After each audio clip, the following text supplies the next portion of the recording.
we could bring in two of the preeminent cancer researchers in the country in Dr. Jim Moser and Dr. Herb Zay. They are here tonight. Dr. Moser, Greg's direct doctor, here with his wife Suzanne. He's the co-director of the UPMC Pancreatic Cancer Center in Pittsburgh.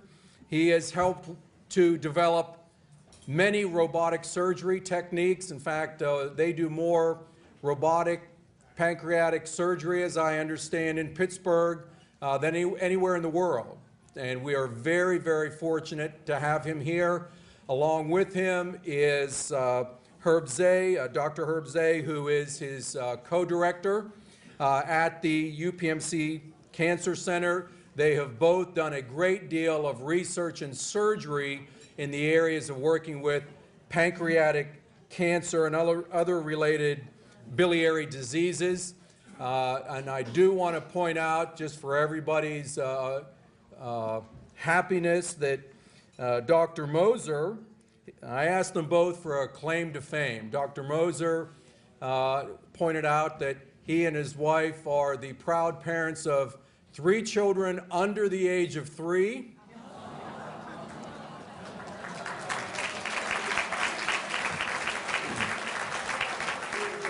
And for Dr. Zay, I had one that I found on the internet and he gave me one. The one that he gave me, which is the very positive one, is this week he and his wife Kelly celebrated their 20th wedding anniversary.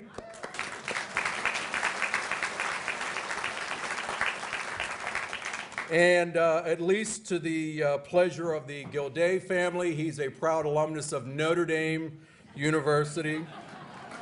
So managed to come here to help us out, and they would like to talk about a very serious topic for us, and that is pancreatic cancer research and awareness. So Dr. Moser and Dr. Zay.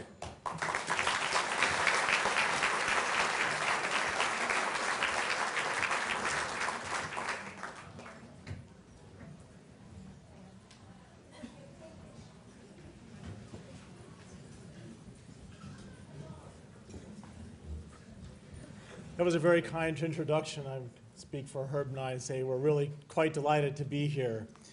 I've heard it said that a man can count himself lucky if he has enough good friends to fill the fingers of one hand. And as I look around, I've led to only the conclusion that Greg Griffith must in fact be a giant among men.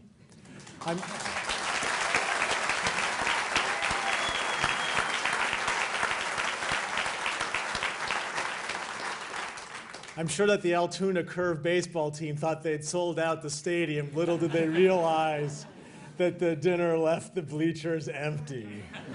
So.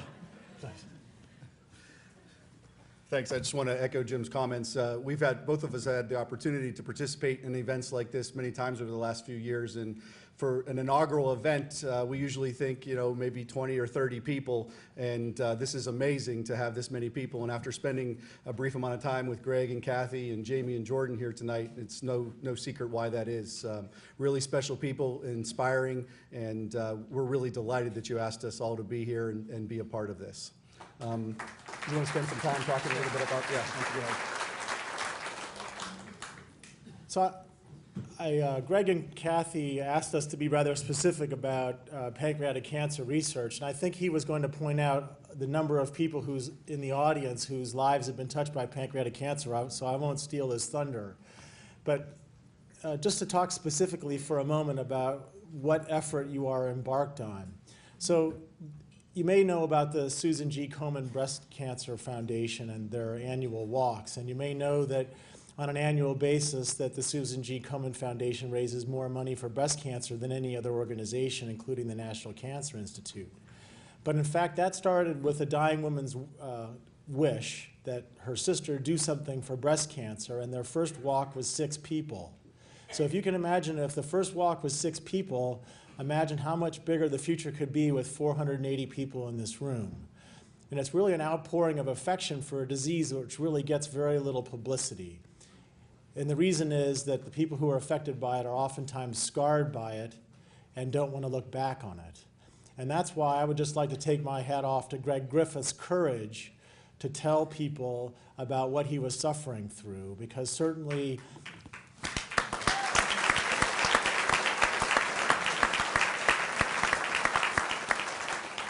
I think Greg just has 2 years on me, but the fact is that we all have families and we had plans for the future. And we all want to keep those plans for the future, and that's why you are here. And that is to give other people who had plans for their next year and the year after that something to live for, who otherwise would die silently without a mechanism for public awareness. And so events like this, people have said, oh, we're really glad you came to the event, but really events like this are all about the future. We take care of people one at a time, and if you think about it, we won't touch as many people necessarily that are in the room in a whole year. And when the newspaper reporter asked me, to make a couple of comments to him, my comment was, well, what you're doing is much more important. You'll reach more people tonight than we ever will. And so let's talk a little bit about what the awareness and the money that you're raising is being used for. Firstly, Herb and I are very careful that we do not pay for overhead expenses. We do not have fixed administrative costs. 100% of the money that gets raised tonight is going to be rubber that meets the pavement on the science. And just briefly to talk about what we're doing in the laboratory on my aspect, and then I'm going to turn the microphone over to Herb. What we have done is generate the first 2 predictive models for outcome of pancreatic cancer. And what that means is when you go to the mechanic and you take your car and the mechanic looks at it and he goes, I think the radiator is the problem. I would look at him and say, well, great, you think the radiator is the problem, I'm going down the street. When you go to see your physicians, what do they give you? They give you opinions. None of us want opinions. We want facts. We want cold reality to base our decisions on. We all have families to take care of, and none of us want to be subject to opinion. So what mathematical predictive modeling allows us to do is predict outcomes for people who have pancreatic cancer in order to personalize their treatment. The idea is to get beyond the one-size-fits-all approach. The idea that, well, you have pancreas cancer, you should have an operation, or you shouldn't have an operation, you should have some generic form of chemotherapy. The idea here is to really bring 21st century medicine to a disease which has really not changed dramatically since the Whipple operation was invented in 1935. So what we do is we analyze the CAT scans and something called an endoscopic ultrasound, and we analyze tumor genetics to come up with a unique predictive signature, and we base what we do for patients now on that signature. And what Booker was talking earlier about robotic surgery is something that Herb and I have been pushing very hard, the idea that through 7 half-inch incisions that a big operation's complications and pain and suffering can all be reduced is dependent a great deal on this modeling, because we would never want to take somebody to the operating room who wasn't going to benefit from the operation. And Herb's going to talk briefly now about how we've used prognostic modeling to bring new chemotherapy agents and novel approaches to pancreatic cancer from what would be the dream world into the real world. So I'd just like to turn the microphone over to Herb.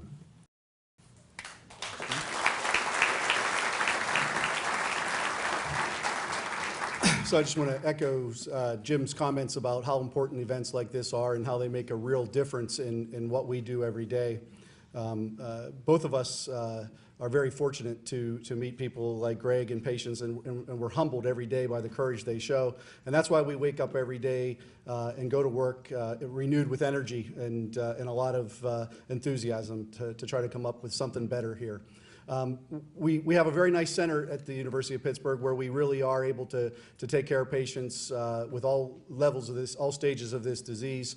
And we really are trying to focus on developing new treatments. And my laboratory is one that is focusing in on trying to figure out why it is that pancreatic cancer doesn't respond to chemotherapy very well. Why is it that the current chemotherapies aren't working? And a few years ago, we came up with the idea that perhaps it was because we were focusing on the wrong thing, not trying to kill tumor cells, which everybody seems to think was the right thing to do, but perhaps we were killing them the wrong way. And that launched a series of studies over the last 3 years, which have identified the way that tumor cells die is really important, and that just killing them is not necessarily the goal. It is obviously the goal, but that how they die is really important. And so what we were able to do with Jim's work on the predictive modeling is identify a certain number of patients who are eligible to have their cancers removed. And we have a drug that targets cancer cells the way they die, changes the way they die to a more effective form of cell death. And we're able to apply that to those patients and then go ahead and take the tumors out and see if what we're doing is making a difference. And I guess the thing that I'm most satisfied and proud of is that we were able to turn these ideas around very quickly. Within a period of about 2 years, we went from an idea in the laboratory to testing it in patients. And that's what this kind of fundraising can do for us. Much of the groundwork in the laboratory, some of it came from NIH funding, but a good amount of it came from philanthropic donations, and we're able to use that money to directly translate into new treatments. And so we really appreciate these kind of efforts, and you can be assured that we're going to wake up every day and try to knock that brick wall down, as Randy Posh would say. So thanks again for having us, and good luck.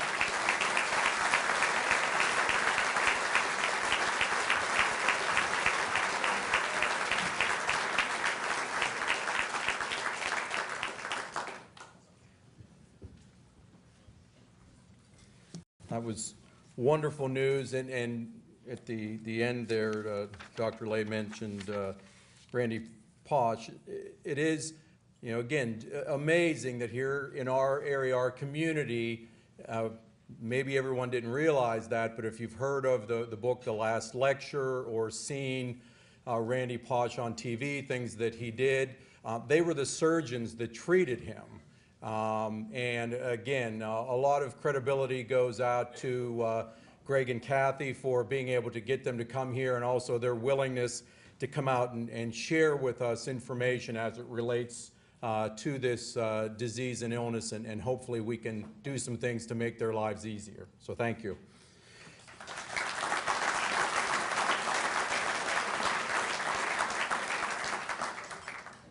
Next up, you know, I don't quite know how to handle the introduction here for Congressman Bill Schuster, our friend. A lot of information we should know.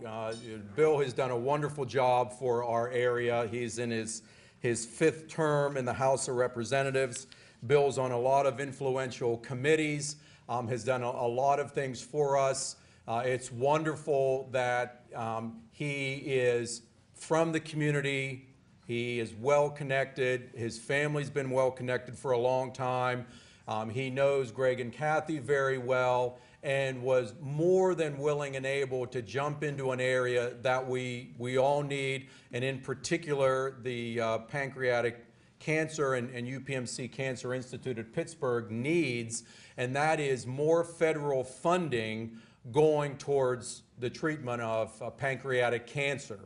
And Bill is willing to use his position to try and do some things for us to make the proper connections, to raise the funds necessary to help with the research, and wanted to come and share some thoughts with us this evening as it relates to that. So, Congressman Bill Schuster.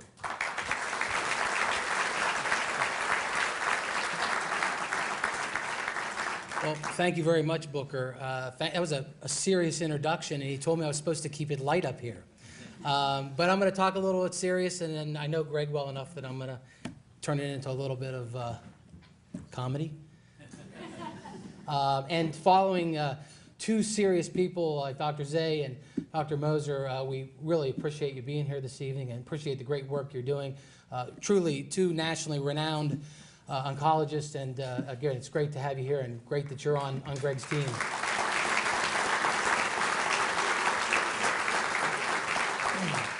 I got to tell you, I'm nervous about being here tonight because I look out. This is doctors. This is a home team for me, a home crowd for me. A lot of people here know me well, so when I get up and speak, I got to make sure it's good because they can call me out on it. But so, and I'm talking about a subject that I haven't addressed a crowd this large. That deals with a national issue that's important to the nation, to the world, It's important to the community, and it touches me so personally. So again, this is something new for me to be up here standing. So I was nervous today when I'm trying to figure out what I'm going to say.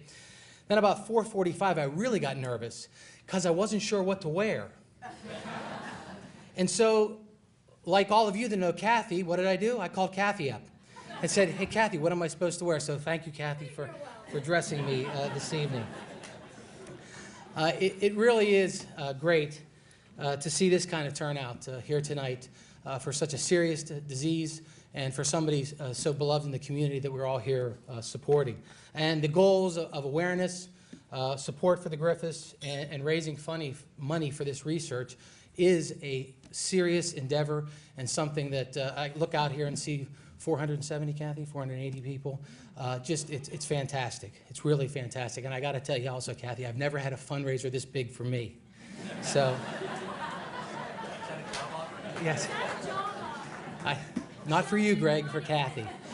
Because I got to tell you, Booker and Brent, and I know there were dozens of people that participated in this, and you know, my hat's off to you. This is again really a fabulous turnout and just a great showing of support for the Griffiths.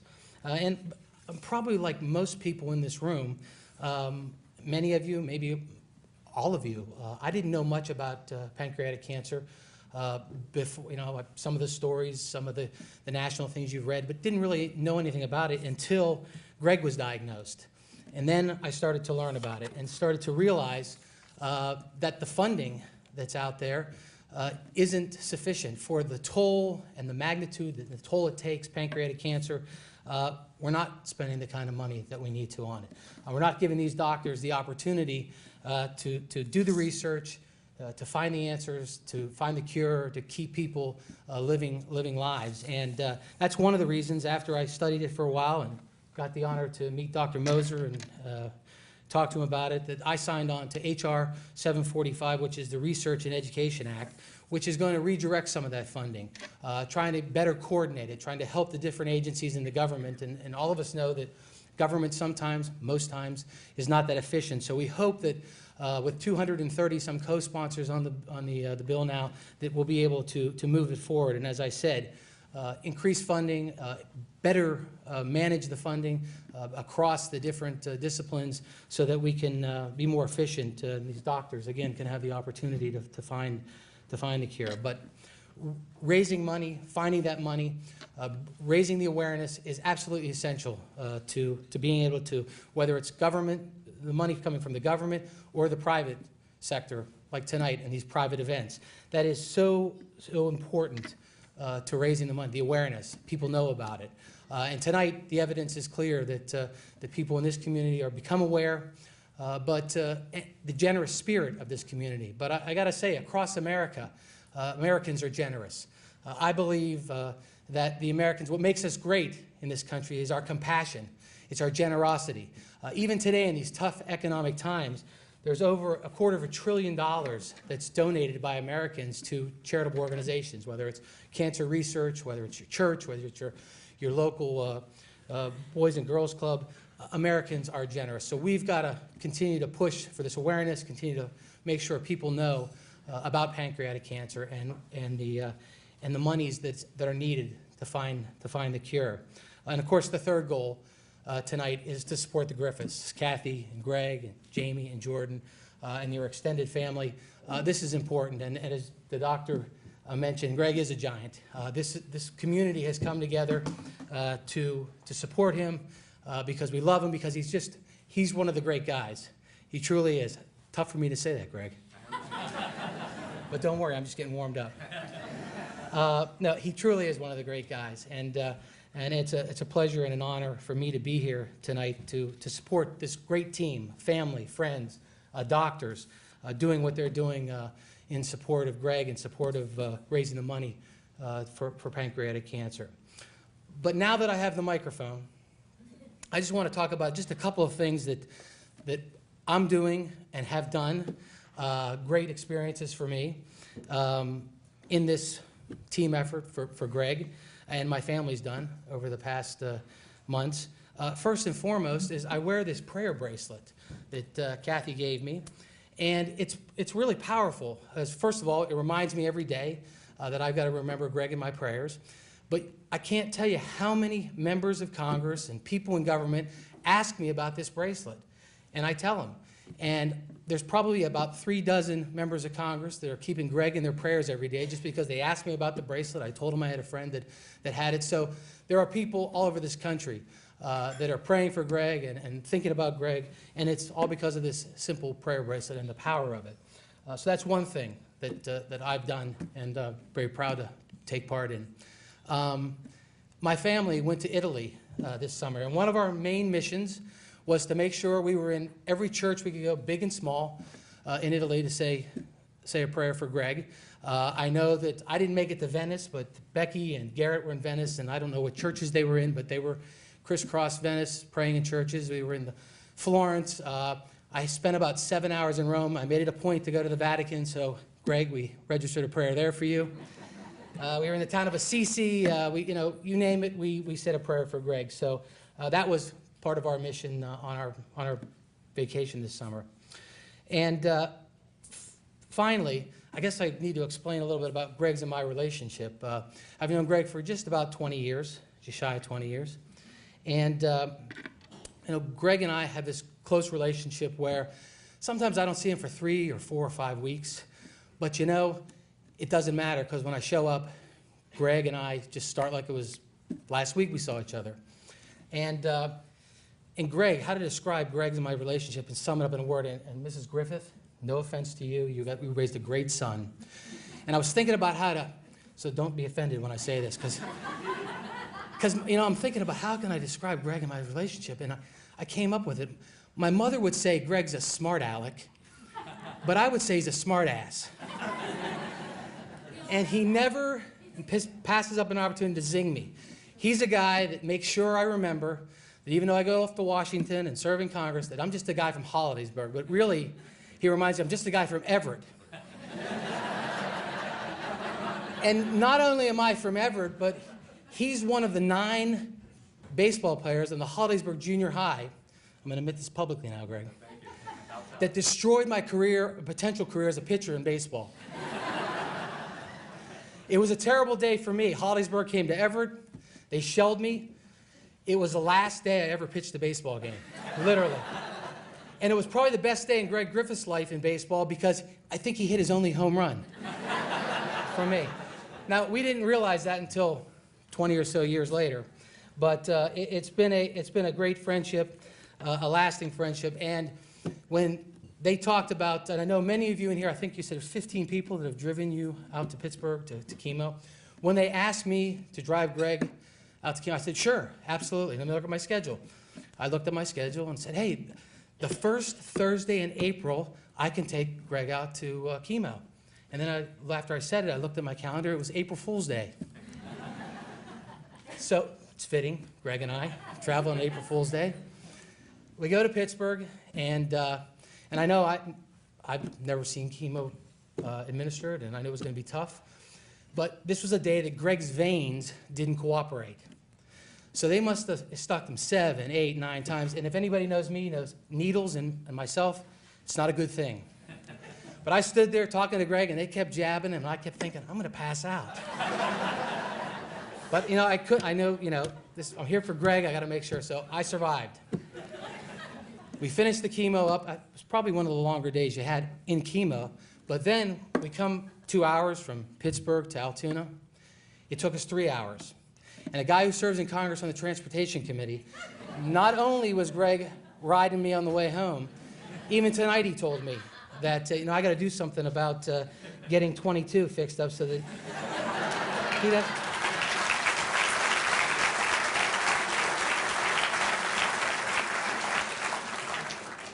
So April Fool's Day 2010 is going to be one of the most memorable days of my life. Not because I was watching the needles and they caused me anxiety.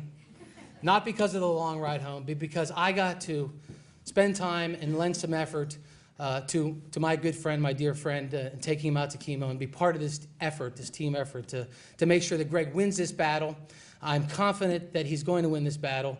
It's going to take all of us not only here tonight, but as we move forward to help these good doctors raise awareness, raise money, and most of all, who are here tonight to demonstrate our love and our support for Greg and their family. So again, it's an honor for me to be here. Thank you very much.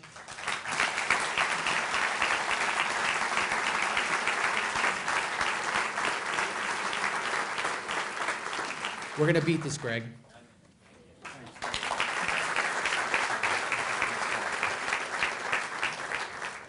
We've all come together in a couple of great causes.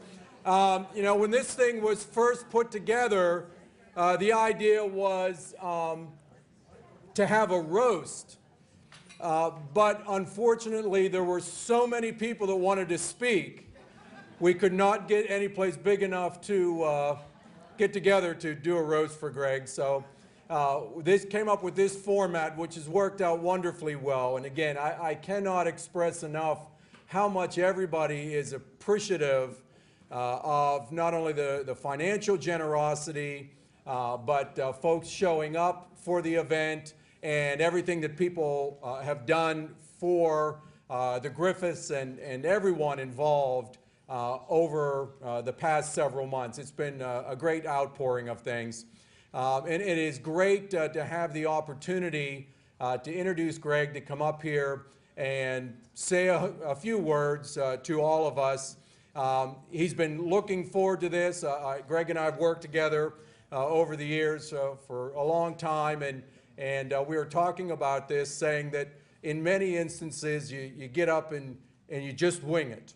But this is one of those nights where he wanted to write down a few things to talk about for all of us. And now, after sitting through a wonderful meal and some great opportunities to help us raise money, we get to listen to the man of the hour, Greg Griffith.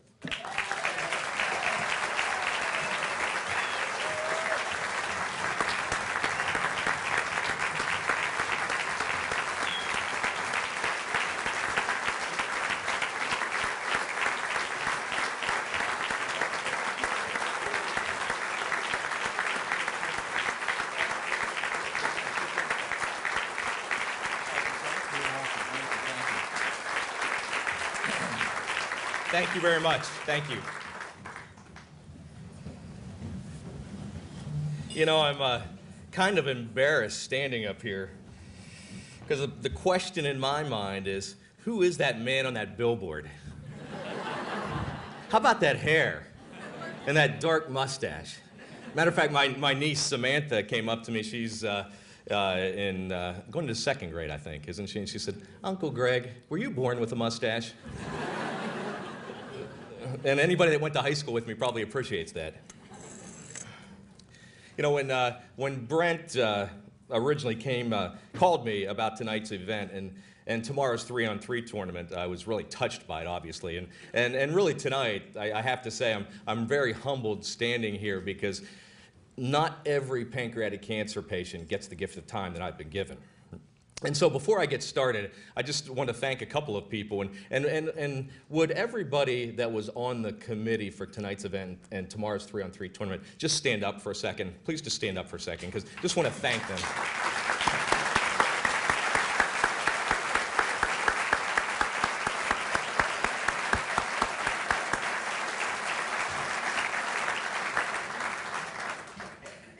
They did a wonderful job, and again, my family, we're very thankful for the time and effort that they put forth. I'd also like to take a moment to thank the doctors and the nurses and their medical staffs for the treatment that we've received in the 7 months since I've been diagnosed. And some of those doctors are here tonight, and I'm not going to introduce them all in case I might miss somebody, but I have to tell you, when you're diagnosed with pancreatic cancer, and we've gone through the whirlwind of the last 7 months, I mean, they're not just their medical advice, but they open their arms to us, and their love and their caring has really helped us. And so my family and I are very grateful for that. So thank you very much for that too.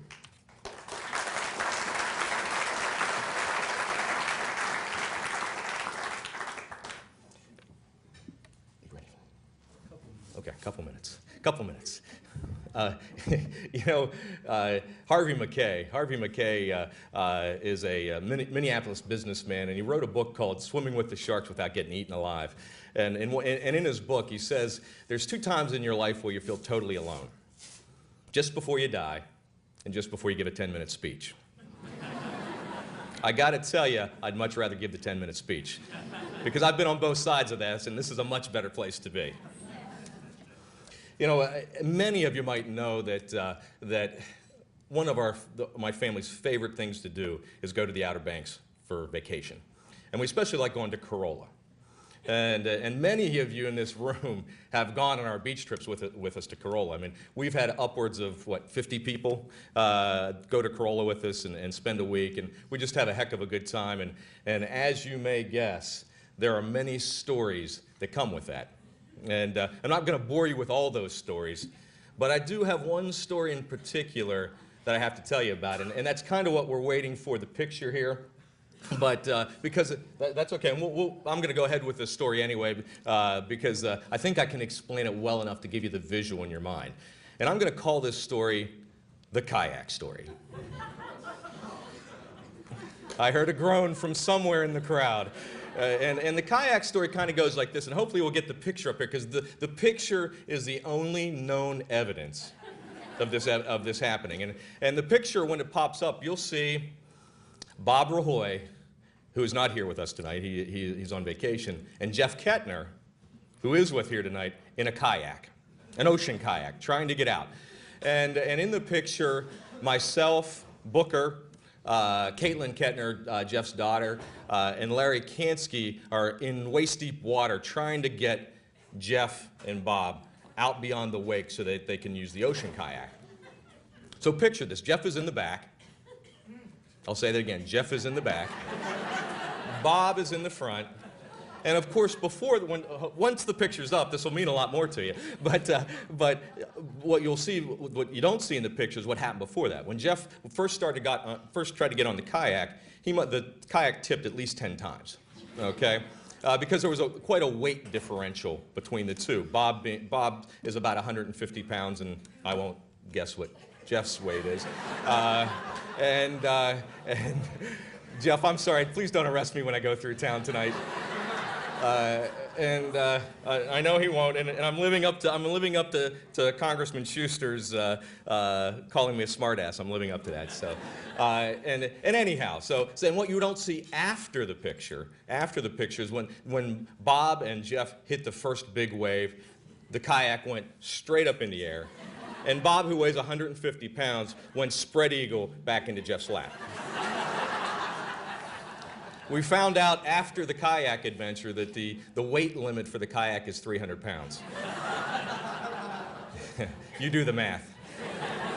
So, and so what was so great about this picture is that they finally made it out to the ocean, got to paddle around a little bit, and on the way in, of course, they had just as many troubles on the way in as they had on the way out. But when they finally plopped onto the beach,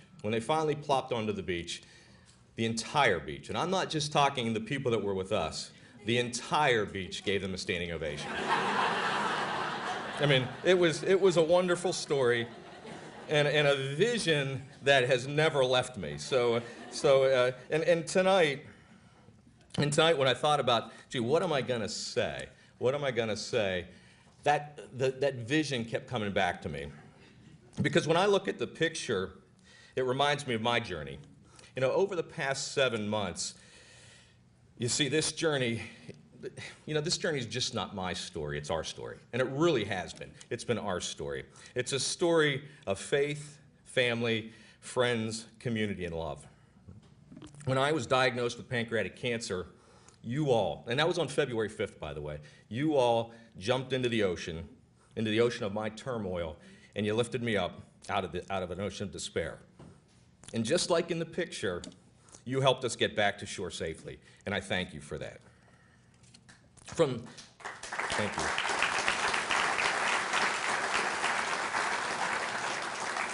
you. And from the hundreds of you, and I mean hundreds of you that came to my healing mass in 2 feet of snow in that first week in February, to those who brought countless number of dinners, How many cards, Kathy? Wouldn't even know how many cards. Many of them, gave us money for our travels back and forth to Pittsburgh, and of course all the prayers that you gave us.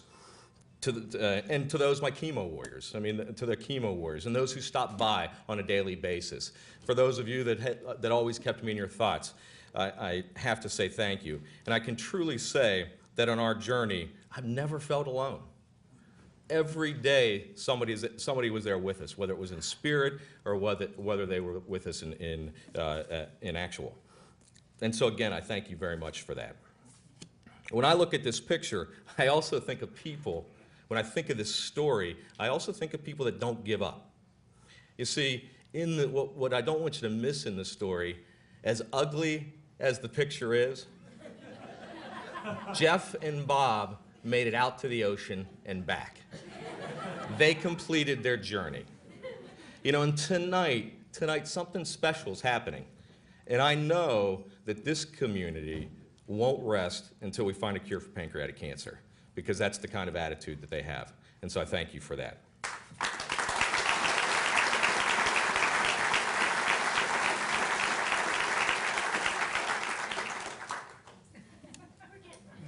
That's not the picture. Okay.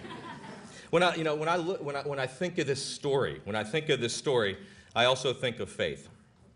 Because all of us feel at times like we're alone in a boat drifting on the ocean.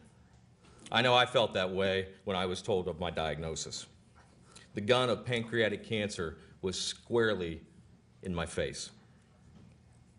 But you know what? The strange thing about it, I was okay with it. God at that moment granted me the gift of peace. I have to laugh about it because I'm not that strong. I'm not that strong. It was a grace given to me. And I truly believe that this grace is given to everybody as long as we're willing to accept it. And I can tell you from personal experience, it is faith, and only faith, that'll get you through in a tough time like that. Don't forget your faith. It's important. Some of you have heard this story, but I think it's worth repeating because when I was diagnosed on February 5th, actually on February 4th, they took me for a PET scan at the Altoona Hospital. And the Altoona Hospital's PET scan unit is a mobile unit because PET scans, I guess, units are fairly expensive, so this unit actually moves around in a truck, and so it goes from hospital to hospital.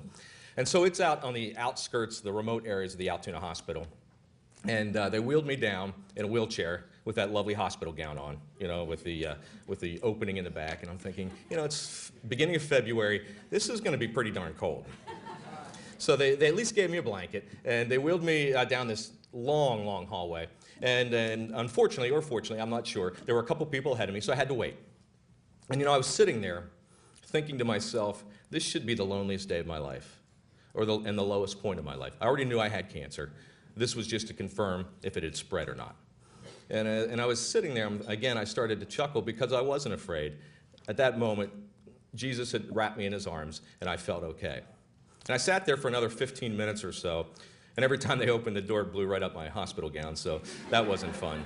But as I sat there, people were starting to pass me by. It must have been an employee exit. And all I could see them, they were coming from behind me, and all I could see is their heads going by. And finally, this woman came around the corner. And I looked up and I smiled and said, "How you doing?" And she really didn't say anything. But as she passed me, she said to me, "You're a beautiful man." As I think about that, God sends angels. And as I turned to look to see where she went, she opened the door and turned into the psych ward.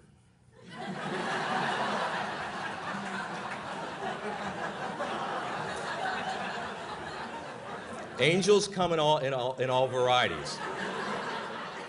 And the only thing I could think of was a line from the movie Bruce Almighty, and I looked up and said, "Now you're just showing off." But angels do. Angels come in all varieties. And it reminds me of a short poem by Andy Hellum, and it goes like this. Some don't believe miracles. They say what happens is by chance. They rush through God's creation without a passing glance. But for those who look and listen throughout each precious day, they will find the tracks of angels as they move along their way. On our journey, we've had many angels touch us, and our faith has been strong. You know, faith doesn't get you around problems, it gets you through problems. And we've been God-winked many times along the way, too. As a matter of fact, tonight's gathering, I think, has a huge God wink. And a God wink to me is those moments when you realize something's at work that's greater than you. That you just go, wow, that happened, and I just can't believe it just happened. And tonight's God wink kind of goes like this. A friend of Kathy's mom, named Sue Brower, has a friend in what we thought at the time was the Midwest. She actually lives in Phoenix, and her name is Kay. And that's all we knew Kay by. Kay from the Midwest. Kay is a 16-year pancreatic cancer survivor, which is unheard of. I mean, that's just phenomenal. And Kay found out about us through Sue, and she went on my care page, our care page, and she liked what she was reading, and she wanted Kathy or myself to give her a call. So in the beginning of June, Kathy picked up the phone and called Kay on a Monday, and it just so happened that Kay was leaving for Chicago the next day, and she was so happy to hear from Kathy, and they talked for a while, and she said, hey, tomorrow I'm leaving for Chicago for a roundtable discussion of the top 20 pancreatic researchers in the world. And Kay was going there as a patient advocate. And so Kathy hung up, and Kay left for Chicago, and when she got to Chicago, guess who one of the people she meets there? Dr. Moser. And of course, she goes up to Dr. Moser and says, hey, I'm friends with Kathy and Greg Griffith. And of course, he gets a big smile on his face. He says Greg is going very well. And I know he's thinking, how does Greg make a connection with this woman from Phoenix? I don't know Kay. Okay? I don't know Kay. She just is such a great person. We talked to her once, and she made the connection with Dr. Moser. During the conference, she went up to Dr. Moser and said, hey, you know what? You're really good at this. She was very impressed with the way he handled himself, and she said, you know, you need to be out there talking to people more about pancreatic cancer research.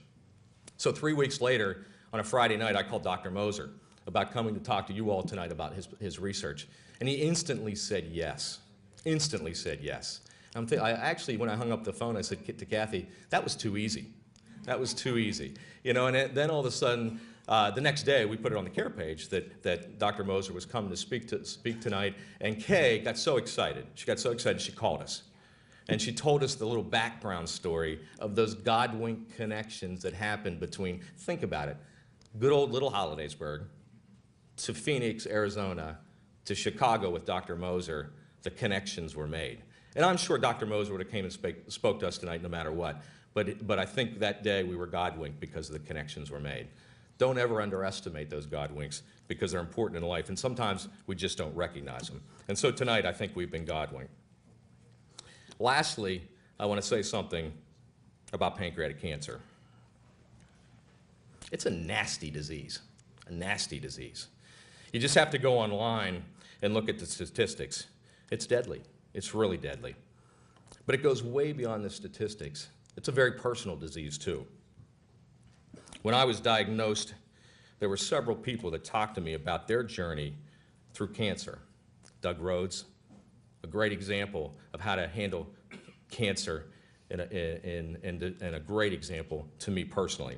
Janet Moore. Janet Moore came to me right away and said, you know what? Don't get too high, don't get too low.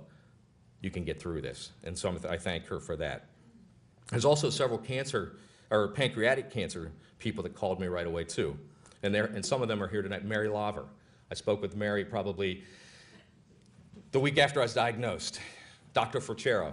I mean, I can't tell you. I can't tell you enough.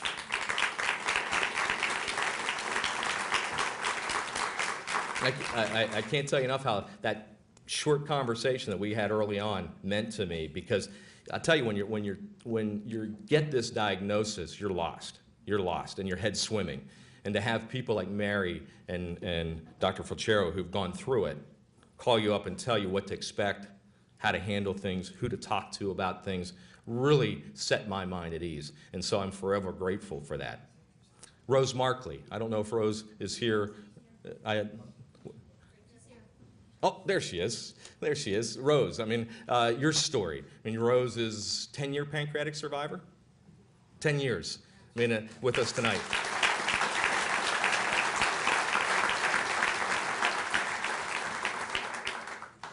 How can I give up hope when I know that there's someone here that's a 10-year cancer survivor, pancreatic cancer survivor? And they were willing to share those stories with me. And since then, I've been able to, in my short experience with pancreatic cancer, been able to help other people that have been recently diagnosed with either pancreatic cancer or something else. So I'm so grateful to have people like that.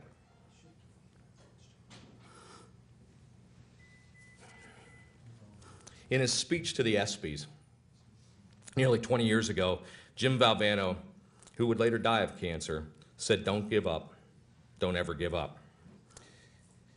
And when I think of those that have died of pancreatic cancer, some of which started in my study with me back in February, I mean, how humbling is that to know that people that were diagnosed at the same time with you couldn't be here tonight because they passed away?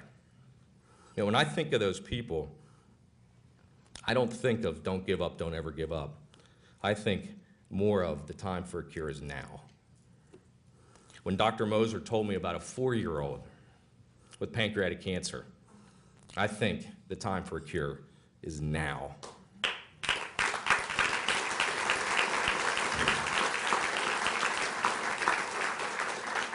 When I look in the eyes of my sons and think about their future, I think the time for a cure is now.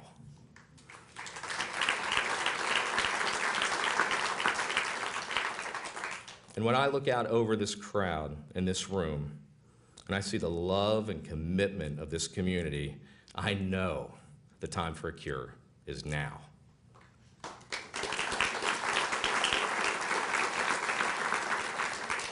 I want to personally thank you for coming tonight. Thank you for your generosity. Please don't be afraid to write big checks later on. God bless you all, and I love each and every one of you. Thank you.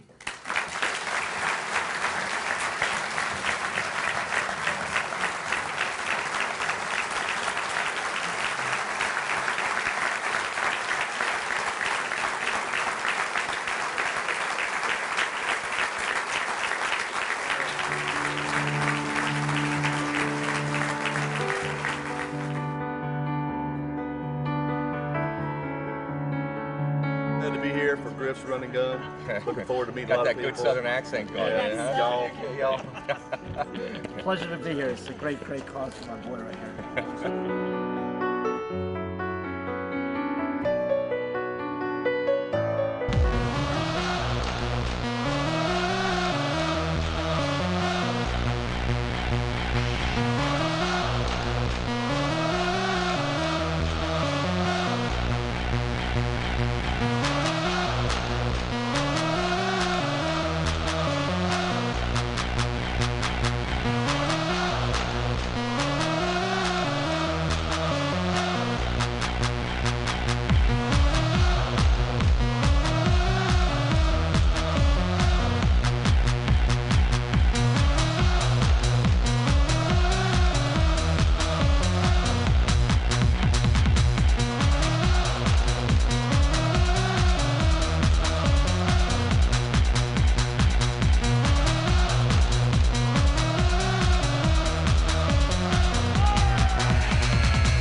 Just like 40 years ago. Something held me burn out bright.